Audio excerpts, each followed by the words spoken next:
Ya, ibu namanya siapa bu? Bu Yuli. Bu Yuli. Umur berapa bu? Umur 49 tahun. 49 tahun. Ibu izin bu ya, perkenalkan dulu. Nama saya Dewi bu, perawat yang bertugas pagi ini.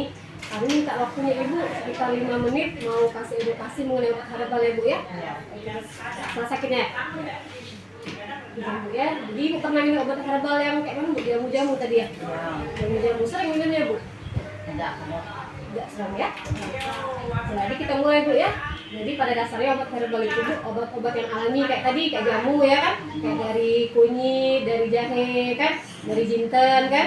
Nah itu biasanya untuk digunakan untuk mengobati penyakit atau untuk daya tahan tubuh kan. Nah tapi sekarang sudah modern, jadi obat herbal itu sudah dikemas kayak bentuk-bentuk pil, bentuk-bentuk kapsul atau jamu-jamu serbuk ada kan bu ya, sering ada kan jualannya. Nah itu yang sekarang itu sudah dalam produksi pabrik. Nah yang kayak gitu tuh juga ada yang legal, ada yang ilegal. Nah yang bahaya itu ya kan yang ilegal kan bu ya. Nah, jadi kita harus tahu itu yang ilegal itu yang seperti apa.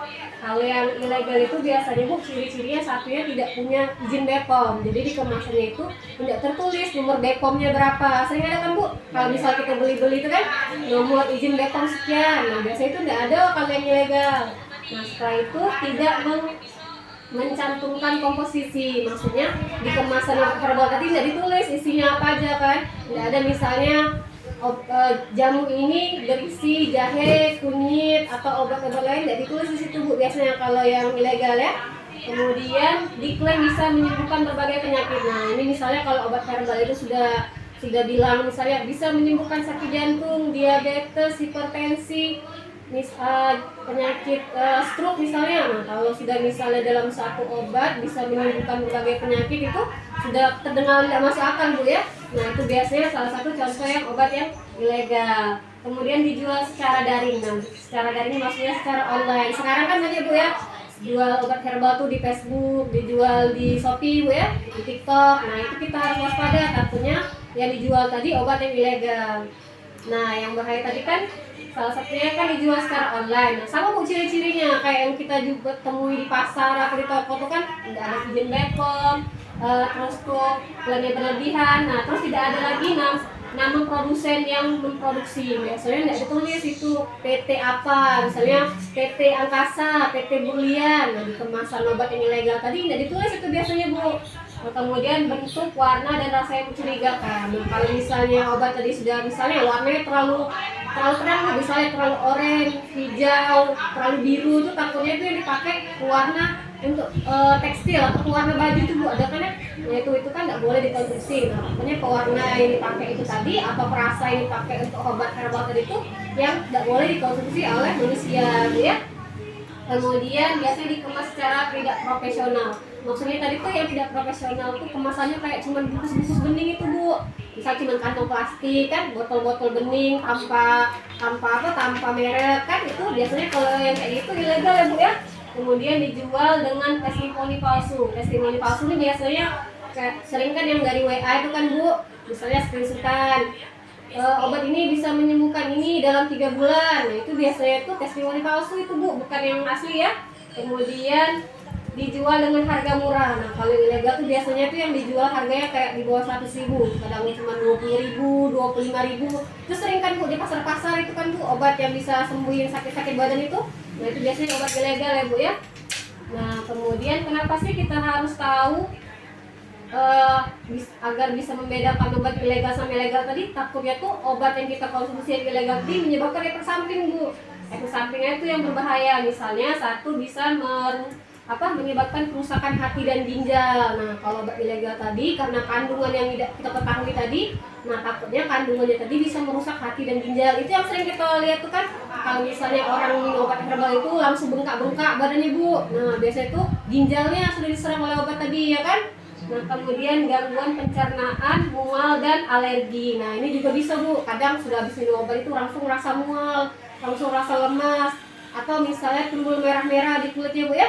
Nah itu biasanya efek samping dari obat herbal yang ilegal tadi. Kemudian biasanya interaksi berbahaya jika dikonsumsi dengan obat dokter. Nah apalagi kayak misalnya sudah minum obat rutin dari dokter ibu, terus tiba-tiba minum obat herbal berbarengan misalkan. Nah itu takutnya malah memperparah penyakit atau menurunkan fungsi dari obat dari dokter tadi. Jadi tidak diperbolehkan bu ya. Kemudian resiko ketergantungan, ini yang paling berbahaya. Jadi kalau minum obat herbal ilegal tadi biasanya menyebabkan kecanduan. Jadi kalau sudah ada minum itu biasanya, misalnya kan obat yang kita biasa minum tadi untuk yang sakit-sakit badan Bu ya, terus tiba-tiba ada minum kita. Nah tiba-tiba biasanya tuh sering lemas besoknya, atau misalnya terasa pusing. Nah itu efek kecanduan biasanya Bu ya. Nah satu lagi, nah ini efek awal, misalnya yang paling awal, misalnya kalau kita minum ilegal tadi yang jelas kalau sudah ada cocok tuh biasanya mual, muntah, nyeri perut. Nah ini biasanya juga Bu efeknya tadi kan efek samping yang langsung ketara kan, jangka panjang, jangka pendek. Misalnya hari ini minum obat ya, nanti misalnya 1 jam kemudian terasa mual, pusing. Nah itu efek samping juga Bu ya. Kemudian wajah dan kaki bengkak, nah itu juga efek sampingnya. Kemudian warna urin menjadi pekat. Nah kalau misalnya sudah minum obat itu terasa tipis kita tuh jadi kayak kental, terlalu kuning itu Bu. Itu biasanya efek dari obat herbal yang ilegal tadi. Kemudian tubuh terasa lelah dan pusing. Nah itu juga efeknya Bu. Habis minum obat herbal ini langsung lemas, langsung pusing. Nah itu bahayanya Bu ya.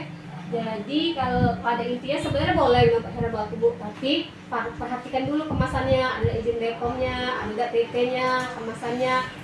Dan terus itu juga harus dalam pengawasan dokter. Boleh kalau misalnya kalau lagi minum obat herbal itu dibawa puskes atau ke bidan, boleh ditunjukkan. Boleh nggak?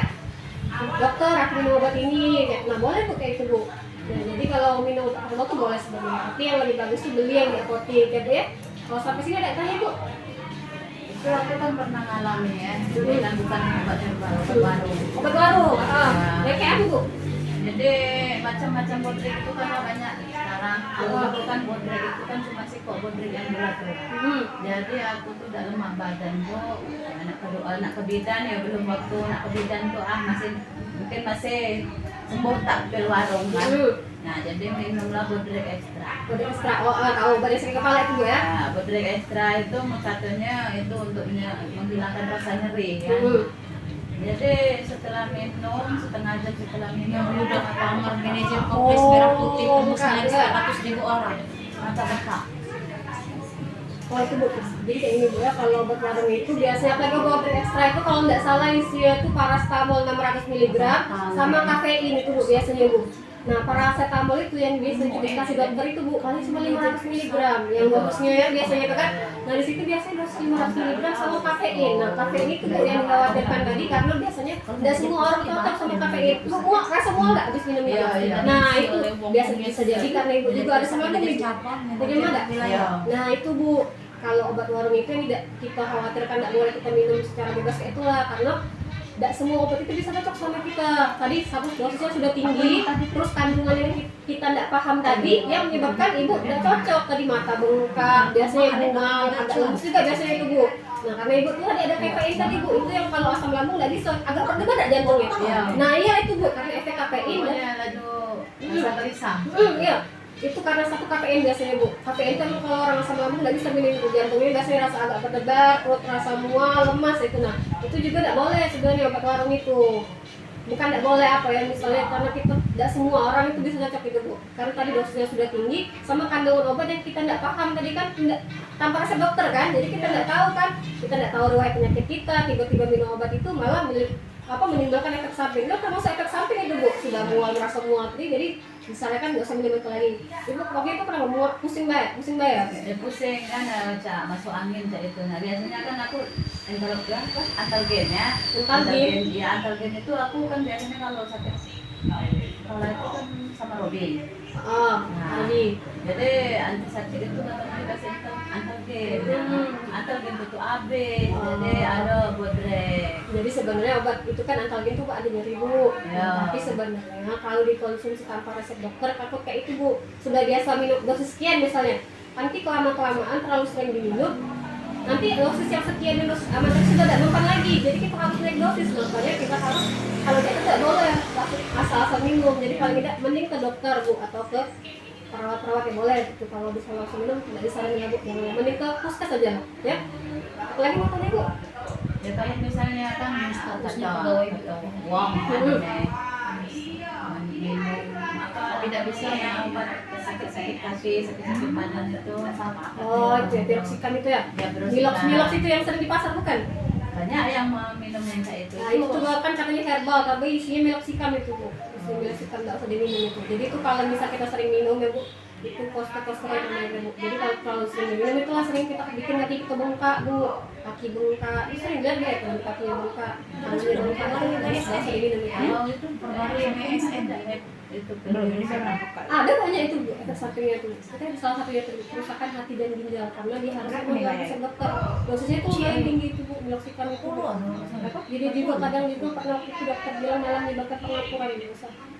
Masih diminum lagi ya. Apalagi Bu, sampai sini sudah sampai sini Bu ya. Terima kasih atas waktunya Ibu, tak mengganggu, semoga cepat sembuh. Terima kasih. Ya, kasih ya Bu ya. Sehat-sehat ya. Sudah